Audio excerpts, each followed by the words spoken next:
नमो अरहंताणम नमो अरहंताणम नमो अरहंताणम। प्रश्न है, आत्मा का आकार कितना है, मरने के बाद कहां जाता है?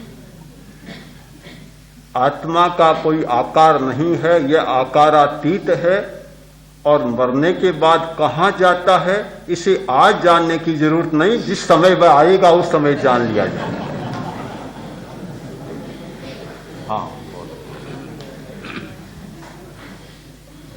कल का भी और आज का भी प्रवचन एक मन में शंका खड़ा करेगा कि जहाँ जहाँ सांसारिक भोग है, सांसारिक विषय, वहाँ आदमी का मन लगता है और बड़ी रुचिपूर्वक जब वो भोग लेता है इंसान, तो उससे विरक्ति और आगे के भोग की कामना। बिल्कुल वैसे ही अपने ध्यान मार्ग में भी जो एक स्पंदन हमको मिला, उस स्पंदन के प्रति एक हल्का सा उपेक्षा भाव होकर के हम आगे बढ़ते हैं। तो जो क्रम उधर चलता है वही क्रम इधर चलता है। बोल रहे हैं। ठीक है। एक प्रश्न है कि जैसे आदमी एक भोग भोगता है और दूसरे भोग के लिए उसमें भावना जाग जाती है, अगले भोग के लिए, तो वैसे ही साधना में एक स्पंदन का अनुभव करता है और दूसरे स्पंदन के लिए कामना जाग जाती, तो क्या यह कोई भूल भुलैया है? प्रश्न तो अच्छा है और बहुत लंबे समय चर्चा करने का है, पर अभी इतना समय नहीं। बहुत थोड़े में इतना ही कहना चाहता हूं कि एक स्पंदन जागता है और दूसरे स्पंदन की कामना नहीं जागती, किंतु उसकी गहराई में, पहले स्पंदन की गहराई में जाता है तो दूसरा स्पंदन सामने आकर खड़ा हो जाता है। ध्यान करने वाले का यह काम होता है कि न पहले स्पंदन में उलझे और न दूसरे में उलझे, उन्हें मध्य मार्ग का विश्राम मानते हुए या मध्य मार्ग में आने वाले दृश्य और घटना मानते हुए आगे बढ़ता चला जाए। भूल भुलैया नहीं होगी और किसी सुखद स्पंदन में उलझ गया तो सचमुच भटक जाएगा और भूल भुलैया हो जाएगा। एक सतियों का ठाना तब ठीक है, अच्छी बात। अब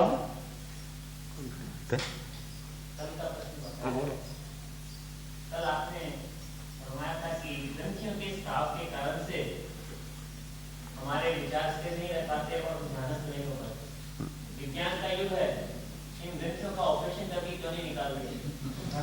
और फिर जो इतना समय हम उनकी पर विजय प्राप्त करने की लगाते हैं, उस समय से हम ध्यानस्थ क्यों नहीं हो पाते?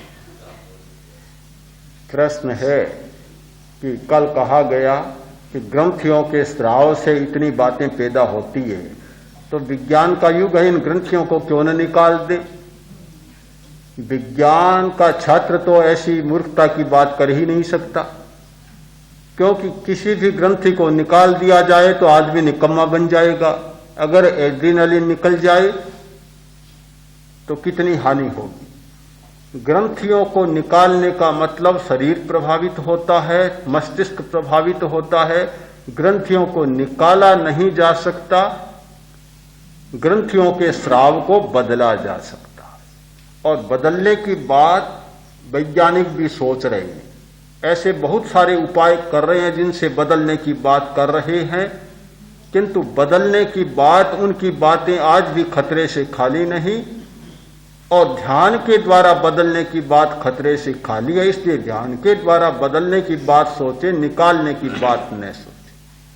अब आज प्रश्न नहीं है, एक छोटी सी शंका है कि कायोत्सर्ग में आपने फरमाया कि सारा शरीर को शिथिल करे, तो इसकी जो दो तरीके हैं कि एक तो लेट करके, तो उसमें तो वाकई में शरीर शिथिल होता है, सहारा मिलता है उसको जमीन का और सब अंग शिथिल होता है, बशर्ते ही अपनी चेतना जागती रहे तो नींद की आशंका कब रहेगी, लेकिन नींद की आशंका नहीं।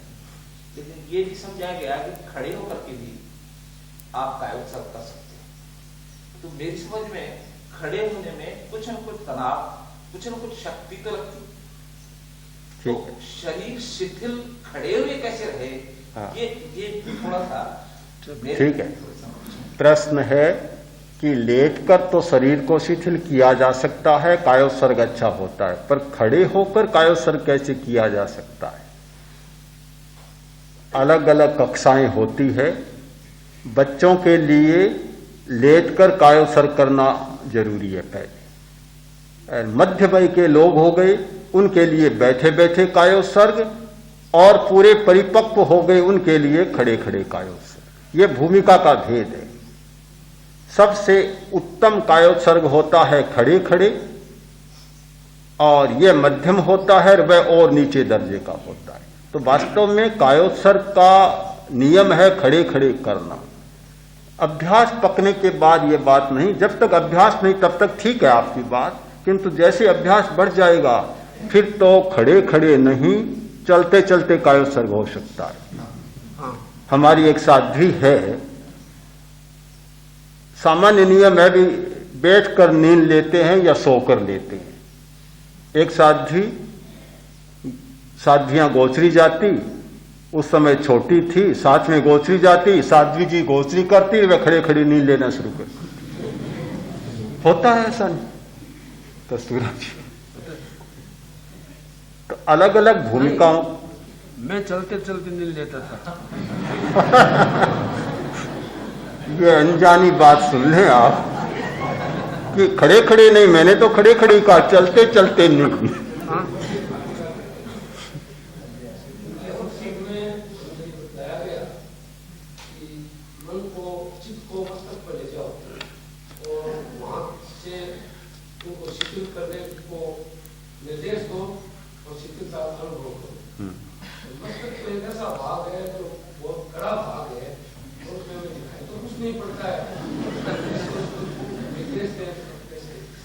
ठीक है।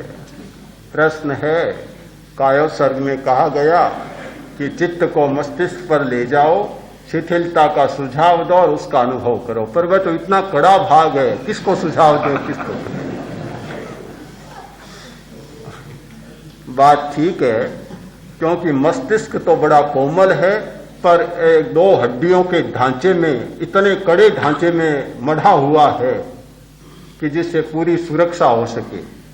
इन हड्डियों को सुझाव नहीं देना है, सुझाव मस्तिष्क के ज्ञान तंतुओं को देना है। वे बहुत कोमल हैं, बड़े ग्रहणशील हैं। आप जिस प्रकार की भावना करेंगे, जिस प्रकार का चिंतन करेंगे, सोचेंगे, वे ज्ञान तंतु अपने आप पकड़ लेंगे। आप हड्डियों में न उलझे, ऊपर के कवर में न उलझे, पुस्तक का भीतर का पृष्ठ पढ़ना शुरू कर दें, समस्या हल हो।